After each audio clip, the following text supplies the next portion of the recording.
안녕하십니까. 저는 농협금융지주 주식회사의 NH금융연구소 농산리서치반에 있는 김기환이라고 합니다.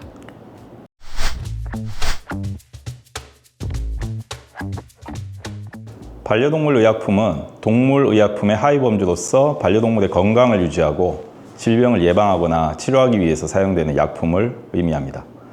반려동물 의약품의 종류는 다양합니다. 크게는 예방약, 치료약, 진통제, 그리고 기타 의약품 정도로 구분이 됩니다. 먼저 예방약은 대표적으로 백신의 예를 들 수가 있는데요. 백신은 광견병이나 개홍역 등의 예방을 목적으로 합니다. 치료약은 항생제와 항바이러스제가 대표적입니다. 항생제 및 항바이러스제는 세균 감염 및 바이러스 치료를 목적으로 합니다. 그리고 진통제 및 소염제가 있는데요. 요즘 반려동물 시장에서 관절염에도 쓰이고 있습니다. 이외에도 벼룩이나 진드기, 그리고 심장 사상충 예방을 위한 예방 및 치료제가 있습니다. 기타 기능성 의약품도 있는데요. 대표적인 예시로 비타민 보충 등 건강 증진을 위한 건강보조제, 그리고 영양제, 면역 증강제가 있습니다. 이외에도 생산성 향상약, 그리고 질병 방제약, 방역약 등 다양한 목적으로 사용되는 약품들이 반려동물 의약품의 범주에 속합니다.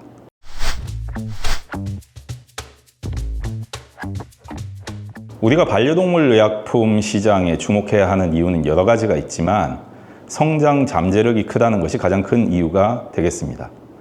글로벌 반려동물 의약품 시장은 발표 기간에 따라서 일부 편차는 있지만 일반적으로 2023년 약 400억 달러에서 2030년 약 700억 달러로 성장을 전망하고 있습니다. 그리고 해당 기간 연평균 산업 성장률은 5에서 9%로 보고 있습니다. 성장의 원인으로는 크게 반려동물 보유 가구의 증가, 이에 따른 반려동물 건강관리 지출의 증가, 반려동물 수명 증가 및 만성 질환의 증대, 관련 정책 강화 등을 꼽을 수가 있겠습니다. 이러한 성장 원인들의 내면에는 바로 펫 휴머니제이션이 자리 잡고 있는데요. 이러한 펫 휴머니제이션은 반려동물을 단순히 애완동물로 보는 것이 아니라 가족 구성원이나 친구처럼 하나의 인격체로 대우하는 현상을 의미합니다. 해당 현상은 반려동물 관련 시장의 성장과 함께 더욱더 확산되고 있으면서 반려동물 의약품 시장 또한 이러한 현상에 긍정적인 영향을 받고 있습니다. 그럼 앞서 언급한 몇 가지 성장 원인을 세부적으로 말씀드리겠습니다. 먼저 반려동물 보유 가구 수의 꾸준한 증가 부분인데요. 해당 시장에서 대표적인 국가인 미국은 2024년 기준에 8,700만 가구가 반려동물을 보유하고 있는 것으로 나타났습니다. 그리고 최근 10년 동안 꾸준히 증가하고 있고요.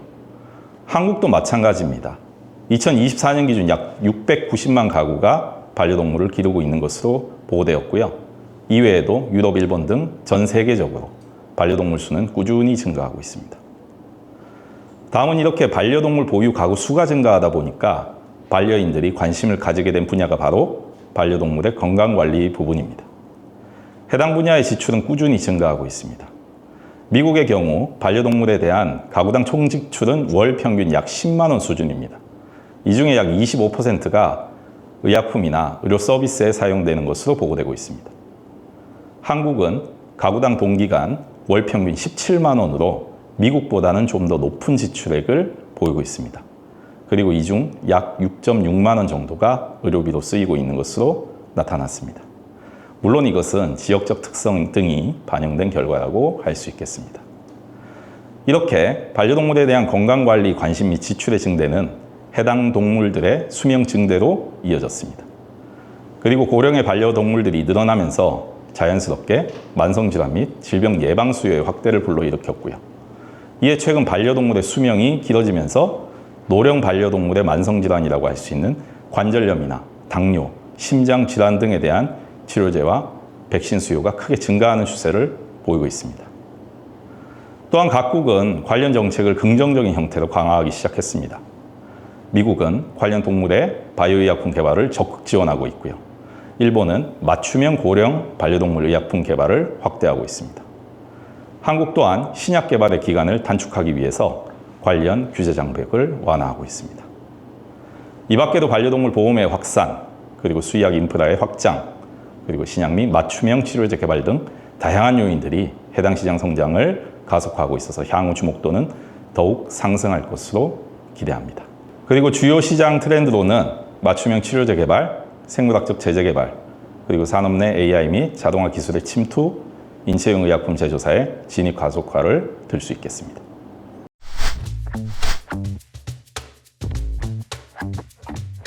먼저 앞서 언급한 바와 같이 글로벌 반려동물 의약품 시장은 평균 2023년 약 400억 달러에서 2030년 약 700억 달러로 성장할 것으로 전망하고 있습니다. 그리고 연평균 산업 성장률은 낮게 보는 곳이 약 5%, 높게 예측하는 기관들은 9% 정도 예측을 하고 있고요. 이것을 글로벌 국가별로 나눠서 보면 미국은 약 5%, 유럽은 약 6에서 7%, 일본은 약 7.4% 수준으로 연평균 산업 성장률을 전망하고 있습니다. 다만 한국의 반려동물 의약품 시장은 아직 성장 초기 단계로 공식적인 별도 집계는 되고 있지 않습니다. 이에 상위 동물용 의약품 산업을 대용해서 살펴보면 국내 생산 및 수입품 유통의 합계 1조 원 수준의 시장을 지니고 있다고 말씀드릴 수가 있겠습니다. 그리고 연평균 성장률은 약 5.4% 수준이고요.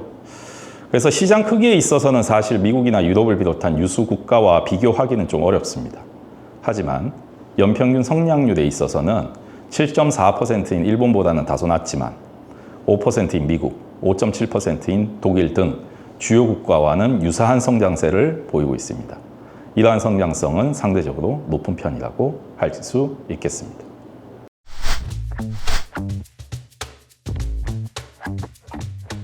글로벌 반려동물 의약품 시장의 주요 도전 과제는 크게 세 가지로 볼 수가 있겠습니다. 높은 규제 장벽, 그리고 높은 연구개발 비용, 그리고 신흥시장의 낮은 소비자 인식입니다. 이에 대해서 하나씩 좀 더 구체적으로 말씀드려 보겠습니다. 먼저 높은 규제 장벽입니다. 기본적으로 각 국가들은 항생제, 구충제, 항균제, 항말라리아제와 같은 반려동물 의약품의 품질과 효능을 보장하기 위해서 엄격한 규제를 적용하고 있습니다. 잘 아시다시피 미국은 FDA, 그리고 캐나다는 BICH와 같은 기관이 관리하고 있습니다. 이렇게 독립적인 기관의 관리는 매우 체계적이고 바람직하다고 생각합니다. 다만 해당 산업에서 도전 과제로 느끼는 부분은 바로 제품 승인의 소요 기간입니다. 일반적으로 해당 산업에 속한 기업들이 제품을 출시하여 판매하기 위해서는 앞서 언급한 기관들의 제품 승인이 필요합니다. 그런데 해당 의약품의 제품당 승인 기간은 대략 짧게는 5년, 그리고 길게는 11년 정도의 기간이 소요될 수 있습니다. 이렇게 긴 승인 기간은 결국 투자자들로 하여금 투자의 위험을 높이고 시장 진입을 어렵게 만드는 요인 중 하나라고 생각됩니다. 다음은 높은 연구개발 비용입니다. 신약 개발에는 막대한 비용이 필요합니다. 일반적으로 하나의 동물용 의약품을 개발해서 상품화하는 데는 약 7,500만 달러에서 1억 달러가 소요됩니다. 이렇게 높은 연구개발 비용은 시장 진입에 높은 장벽으로 작용할 수 있습니다.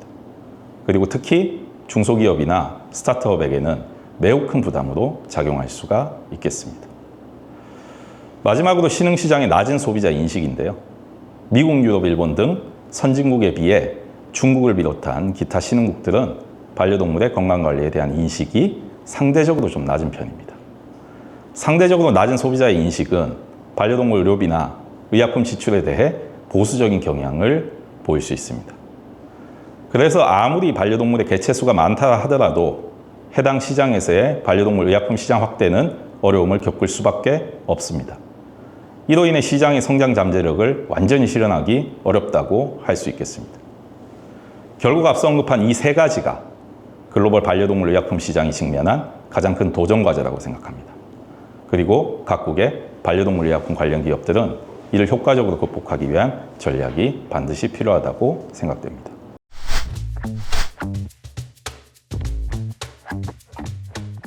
글로벌 반려동물 의약품 시장의 주요 리더는 국가적으로 우리가 흔히들 선진국으로 알고 있는 국가들입니다.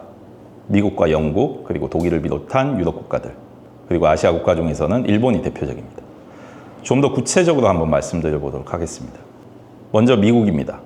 미국은 시장 규모, 기업 역량 등에 있어 압도적 우위 국가라 할 수 있습니다. 기본적으로 반려동물 수와 전체 지출 규모가 글로벌 최대 수준입니다.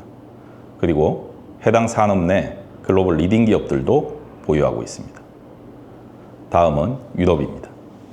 유럽은 해당 산업에서 기술 혁신의 중심이라 할 수 있습니다.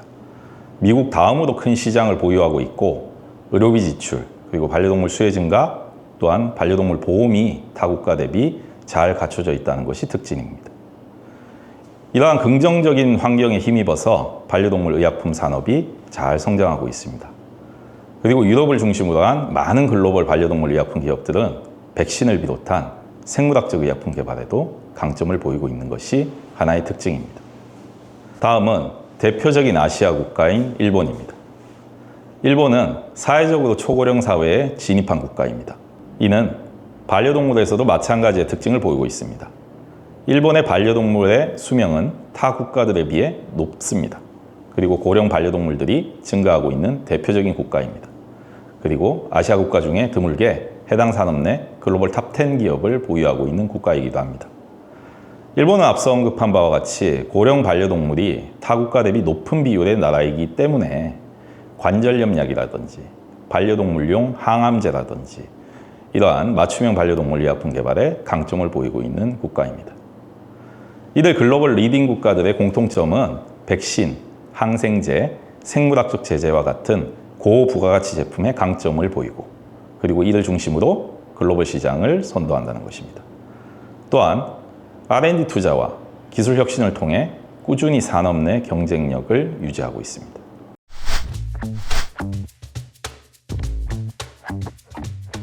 글로벌 리더인 미국에서는 조에티스, 그리고 머크 애니멀 헬스, 엘란코가 대표적입니다. 먼저 조에티스는 글로벌 넘버원 반려동물 의약품 기업으로서 R&D 투자를 지속적으로 확대하며 백신, 항생제, 그리고 기생충 예방약에서 강점을 보유하고 있는 기업입니다.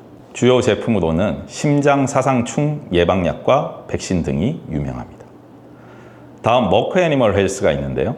백신 및 구충제 분야에서 강점을 보유하고 있습니다. 그리고 글로벌 시장 점유율 확대를 위해서 지속적인 신제품 개발에 힘을 쓰고 있습니다. 주요 제품은 기생충 예방약과 백신 등이 있습니다. 엘란코는 바이엘의 동물용 의약품 사업을 인수해서 글로벌 점유율을 크게 확대하고 있습니다. 다양한 치료제와 구충제 라인업을 보유하고 있는 기업입니다. 기술 혁신의 중심인 유럽의 대표 기업은 베링거 인겔하임과 데크라가 있습니다. 먼저 독일의 베링거 인겔하임은 세계 최대 동물 건강 전문 기업 중에 하나로서 진드기, 벼룩 예방약, 그리고 심장병 치료제 등에서 강점을 보이고 있습니다. 다음은 영국의 데크라인데요. 데크라는 간질 치료제와 항생제 분야에 특화가 되어 있습니다. 이외에도 프랑스의 베토키놀 등이 유럽의 대표적인 기업이라고 볼 수 있겠습니다. 다음은 맞춤형 의약품 부분에서 강점을 보이고 있는 일본입니다. 일본의 대표적인 기업으로는 교리츠 세이야쿠, 그리고 일본 젠야쿠 공업, 그리고 쿄아기린이 있습니다. 먼저 교리츠 세이야쿠는 일본의 대표적인 동물용 의약품 제조기업으로서 해당 산업에서 글로벌 탑10에 속한 기업입니다. 항생제와 심혈관 치료제에 강점을 보이고 있습니다. 다음은 젠야쿠 공업입니다. 해당 회사는 반려견용 항암제 분야에서 두각을 나타내고 있는 기업이고요. 기타 제품으로는 피부 치료제, 그리고 면역 보조제에도 강점을 보이고 있습니다. 마지막으로 쿄아기린은 주로 인체용 의약품을 생산하는 기업입니다.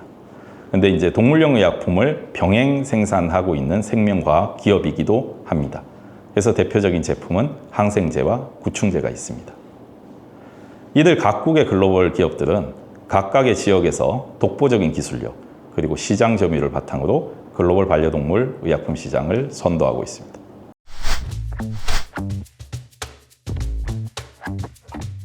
한국은 글로벌 반려동물 의약품 시장에서 비교적 작은 규모이지만 성장 가능성이 높은 시장으로 평가할 수 있습니다.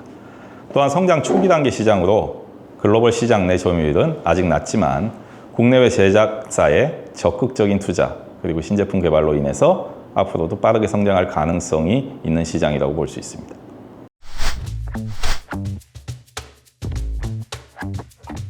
한마디로 커지고 있습니다. 이는 앞서 언급한 글로벌 반려동물 의약품 수요 증가 및 관련 요인과 유사하다고 볼 수 있겠습니다. 기본적으로 펫 휴머니제이션 현상에 힘입어서 반려동물 보유 가구 수가 지속적으로 증가하고 있습니다. 2010년 한국의 반려동물 보유 가구 수는 346만 가구였습니다. 그런데 약 15년 사이 2024년 690만 가구로 2배가량 성장하였습니다. 그리고 의약품 지출과 관련된 반려동물 의료비 연간 지출액도 2018년 26만 원에서 2023년 79만 원으로 6년 사이 3배가량 증가한 것으로 나타났습니다. 이를 자세히 살펴보면 반려동물 가구 수 증가에 비해서 반려동물 의료비 지출액 증가가 더 큰 폭으로 증가한 것을 알 수 있습니다. 결국 반려동물 의약품 수요가 커지고 있는 환경 변화에 힘입어 해당 시장이 성장하고 있는 거죠. 이외에도 고령화되는 반려동물을 위한 만성 및 고령질환 치료의 수요 확대, 그리고 반려동물에 대한 관련 정책의 변화 등은 향후 관련 수요 증가를 기대할 수 있는 이유라 할 수 있겠습니다.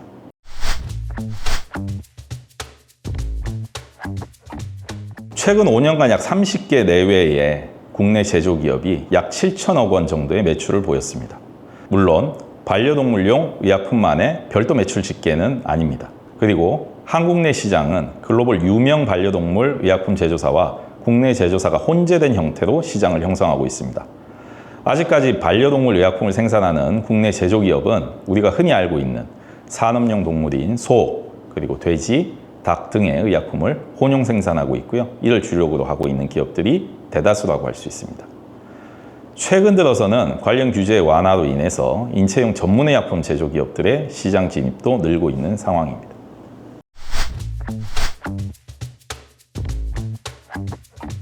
한국선배, 그리고 고려BMP, 코미팜, 중앙백신연구소, 대성미생물연구소 등이 있습니다. 물론 아직까지 앞서 언급드린 바와 같이 대부분 소, 그리고 돼지, 닭 등으로 대표되는 산업용 동물의 약품이 주력인 상황입니다. 현재 해당 기업들은 각각 백신, 그리고 항생제, 소독제와 같은 다양한 반려동물 의약품을 개발해서 국내외 시장에서 활발히 활동 중입니다.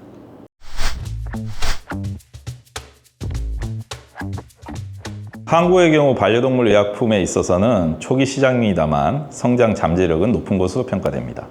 다만 제방 환경이 타 국가 및 지역에 비해서 부족한 상황입니다.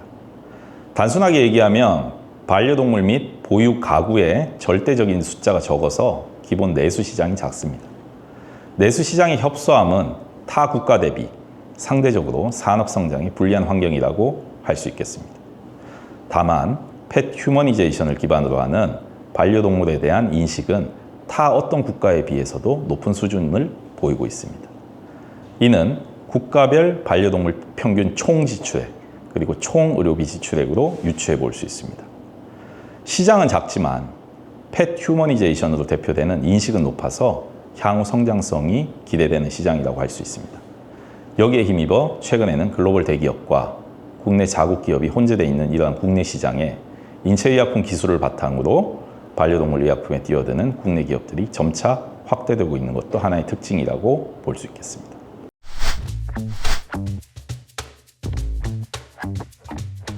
한국의 반려동물 의약품 시장 성장을 위한 과제는 크게 3가지로 요약할 수 있습니다. 바로 정책적 지원 강화, 그리고 기업 성장 전략 강화, 소비자 인식 개선입니다. 먼저 첫 번째, 정책적 지원 강화가 필요합니다. 저희가 이 인덱스 보고서를 작성할 당시까지는 한국은 아직 반려동물 의약품에 대한 전용 인허가 체계가 미흡한 실정이었습니다. 그런데 최근에 해당 부분에 대해서 5월부터 농림축산검역본부를 통해서 동물용 신약 전담 신사팀이 만들어져서 좀 더 신속한 대응을 하고 있다고 해서 다행으로 생각합니다. 다만 산업 초기인 만큼 활성화와 함께 지속성에 대해서도 노력해야 할 것입니다. 산업계와 해당 부분에 대해서 좀 더 긴밀하게 협의해서 실효성 있는 제도의 안착을 기대합니다. 또한 해당 산업의 육성을 위해서는 글로벌과 마찬가지로 반려동물 보험 제도의 활성화를 위한 정책들도 필요합니다. 우선적으로 동물 질병명, 그리고 진료 행위명 등의 표준화가 실시되어야 되겠습니다. 현재도 관련 내용에 대한 심도 있는 논의가 지속되고 있고 고시도 한 것으로 알고 있습니다. 다만 현재는 권장사항으로 참여율을 높일 수 있는 방안의 강구가 좀 더 필요해 보입니다. 그리고 현재는 초기 단계 성장 산업이기 때문에 R&D 투자에 있어 정부의 마중물 역할도 아직 필요한 상황입니다. 관련하여 연구개발 투자 지원을 위해 정부와 민간 자본의 매칭 펀드 활성화를 위한 정책 강화도 해당 산업 성장에 큰 도움이 될 것이라고 생각합니다. 둘째, 기업의 성장 전략 강화가 필요합니다. 한국의 반려동물 의약품 관련 제조기업들은 내수 시장의 한계로 인해서 글로벌을 타겟으로 제품을 개발할 수밖에 없습니다. 그렇다면 글로벌 정통의 강자와의 직접적인 대결보다는 상대적으로 틈새에 있는 시장을 공략해서 점유율을 확대해 나가는 전략이 필요하다고 생각합니다. 고령 반려동물을 위한 고부가가치 맞춤형 치료제 및 생물학적 제재 개발, 디지털 기술 도입을 통한 직접 유통의 접점 확대 등 제조뿐만 아니라 추가적으로 유통의 전략도 함께 세우는 것이 필요한 시점입니다. 셋째, 소비자 인식 개선입니다. 한국의 반려동물 보유 가구 수는 날이 갈수록 성장하고 있습니다. 의료비 지출액도 증가는 하고 있습니다. 다만 인체용 대비 반려동물 질병에 대한 위험성은 상대적으로 덜 알려져 있습니다. 인수공통 감염병 등이 있는데 말이죠. 결국 이러한 인식에 미흡한 부분이 반려동물 의약품 및 의료비 지출을 상대적으로 보수적이게 만들 수 있습니다. 이를 개선하기 위해서 교육 캠페인, 그리고 반려동물 건강관리의 중요성을 알리는 노력이 필요할 것으로 생각됩니다.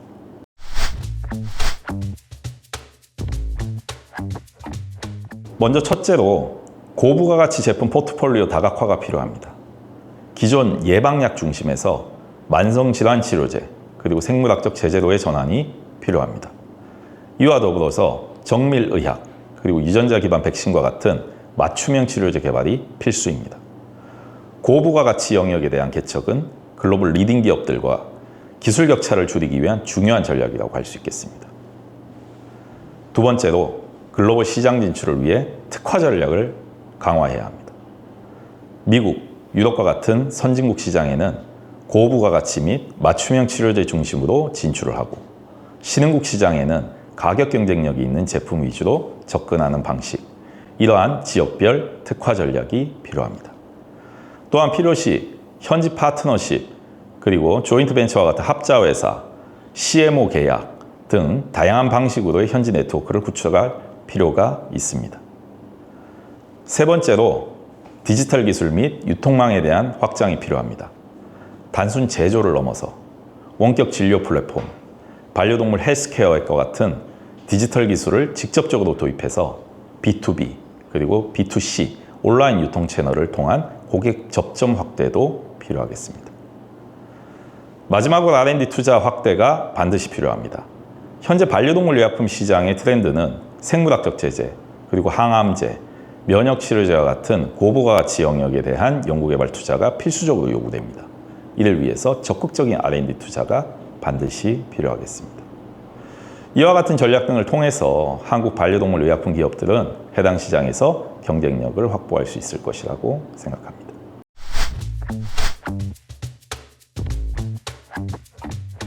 가장 중요한 것은 해당 한국의 반려동물 의약품 산업이 성장 초기 단계라는 겁니다. 글로벌에서 반려동물 의약품 산업은 이미 구조적 성장세에 돌입했습니다. 결국 이것은 해당 산업에 있어서 한국이 민간 합동으로 집중 투자, 그리고 집중 지원이 필요한 상황이라고 말씀드리고 싶습니다. 그리고 정부가 이를 위한 방향과 가이드를 정책적 지원을 통해서 보여준다면 해당 산업 내 국내 기업들도 더욱 적극적으로 산업 성장을 위해 노력할 것이라고 생각합니다. 결국 초기 성장 산업에서의 정책적 지원은 해당 산업의 성장을 가속화하는 핵심적인 요소입니다. 정부의 적극적인 지원을 부탁드리겠습니다.